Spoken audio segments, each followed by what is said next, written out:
अभिजीत देशमुख जी, वैजनाथ ज्योतिर्लिंग महाराज जी, आपके चरणों में कोटि कोटि प्रणाम। हे परमेश्वर, आपने मुझे ये सपन और सामर्थ्य प्रदान किया कि मैं अपने किसान भाइयों की भलाई के लिए शुगर फैक्ट्री खड़ी की, परंतु जब मैंने अपने जीवन का सर्वस्व उसमें लगा दिया, उसे पूर्ण किया, तो क्यों मुझे असफलता और दुख की प्राप्ति हुई? हे प्रभु, यदि मुझे सब खोना ही था तो आपने मुझे ये सामर्थ्य और अवसर ही क्यों दिया? क्या मेरे साथ हुए संघर्ष, धोखे, अकाल का कोई गूढ़ कारण है, या मेरी परीक्षा या कर्मों का फल है?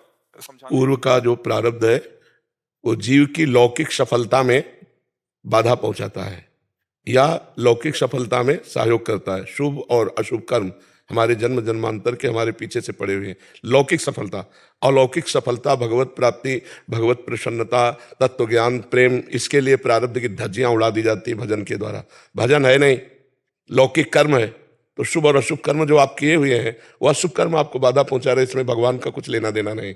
अवश्य में भोक्तव्यम कृतम कर्म शुभाशुभम। जो कृतम कर्म है, जो हमारे द्वारा किए हुए अशुभ कर्म है, जो शुभ कर्म है, ना चाहते हुए भी जैसे हमें दुख भोगना पड़ता है, ऐसे संयोग वसात सुख भी प्राप्त हो जाता है। इसमें हम लोगों को चाहिए थोड़ा विवेकवान बने और भगवान को दोष ना दें।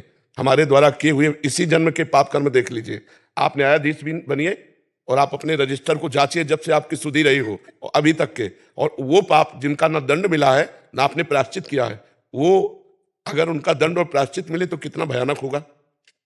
विचार करके देखिए। ऐसे हमारे पूर्व जन्मकृत बहुत से ऐसे अशुभ हैं जो हमको दंड देने के लिए तत्पर हैं। इसीलिए हम सबसे प्रार्थना करते हैं कि भगवान की आराधना करो, भगवान का नाम जप करो। यही कर्म ऐसा है कि सब कर्मों को विध्वंस करके कर्मों से परे आपको पहुंचा दे। नहीं तो गुरुदेव, मैं रोज नाम जप करता हूँ 2 साल से गुरुदेव, लेकिन जब मैं राधा नाम जप करता हूँ गुरुदेव तो मेरे मुख में ओम गुरुदेवाय नमः आता है गुरुदेव, और ये बार बार आता है। ये 2 सालों से हो रहा है गुरुदेव।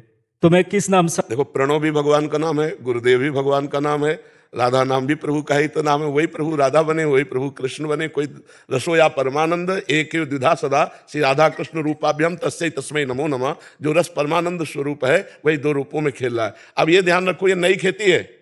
जो पुरानी खेती में बोया है वो तो हमें काटना पड़ेगा। अब जो नई खेती तैयार है ये बहुत बढ़िया फसल है, इसमें सुख ही सुख प्राप्त होगा। जहां दुख का आत्यंतिक क्षय है वो है परमात्मा की आराधना।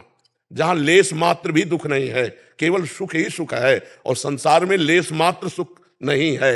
दुखालयम अशाश्वतम। तो हम दुखालय में सुख खोज रहे हैं और जहां सुख है उधर से विमुख है, इसलिए हमारी बात नहीं बन पा रही है। तो आप शुगर फैक्ट्री किसानों के लिए नहीं, शुगर फैक्ट्री अपनी विलासिता अपने लिए सुखी है। ये तो हम बाद में शब्दावली जोड़ रहे हैं, मेरी बात समझना। चूंकि आप अध्यात्म की जगह में बैठे हो इसलिए कह रहे। अगर परोपकार की भावना होती तो खेद होता ही नहीं। परोपकार की भावना होती तो खेद होता ही नहीं। स्वार्थ की भावना है इसलिए खेद भरे शब्द निकले कि अगर उजाड़ना ही था तो सवारा क्यों। बराबर।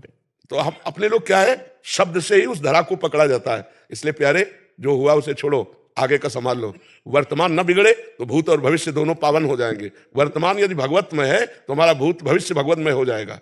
भूत जो हुआ वो तो बीत गया, आगे जो भविष्य आएगा वो बड़ा मंगलमय होगा। यदि हमारा नाम जब चल रहा है, भगवत आराधना चल रही है, चिंता मत करो। ये उतार चढ़ाव सबके जीवन में आता है। सुबह था राज्याभिषेक और शाम के हो गया 14 वर्ष का वनवास। भगवान को हो गया तो हम लोग तो इंसान है यार। भगवान को हो गया तापस वेश विशेष उदासी 14 वर्ष राम वनवासी। जहां सुबह चक्रवर्ती सम्राट पर पद पर अभिषिक्त होना था, वहां शाम के ही 14 वर्ष का वनवास हो गया भगवान को। तो ये मानव जीवन, ये संघर्षमय जीवन है, इसमें हमको हारना नहीं है। हार करके भी जीतना है। हम फिर प्रयास करेंगे और किसी व्यापार में प्रयास करेंगे, हमें हारना नहीं। ठीक है गुरुदेव? गुरुदेव, मैं ओम गुरुदेवाय नमः आपके मुख से सुनना चाहता हूँ गुरुदेव। हमारे मुख से तो राधा राधा राधा राधा राधा, क्योंकि अपनी रुचि में हमको मत चलाओ, हमारी रुचि में चलो तब तो बात बोलेगी, है नहीं? अपनी रुचि में यदि गुरुदेव को चलाओगे तो तुम गुरु हुए, वो चेला हुए। तो हमें लगता है राधा राधा जपो, मन की चाल में मत फंसो। राधा ही गुरु है, गुरु ही राधा है, दूसरा कोई नहीं है। ठीक है? और आनंदित रहो, घाटा मुनाफा में विक्षिप्त मत हो। सुख दुख के समय कृत्वा लाभा लाभो जया जयो। ये सिद्धि है, ये परमार्थ की सिद्धि है। द्वंद्व विमुक्ता होना है। अरे हम भगवान के अंश है यार, ये मुनाफा और घाटा सब यही बैंक में पड़ा रहेगा। अभी मरोगे ना तो ना शुगर फैक्ट्री जाएगी, ना शुगर की कमाई जाएगी, और ना शरीर का शुगर जाएगा, यही सब रह जाएगा। इसलिए राधा राधा राधा नाम सुधा रसम रसी तुम जिह्वास्तु में विह्वला, जिह्वास्तु में विह्वला राधा नाम सुधा रसम, राधा राधा राधा।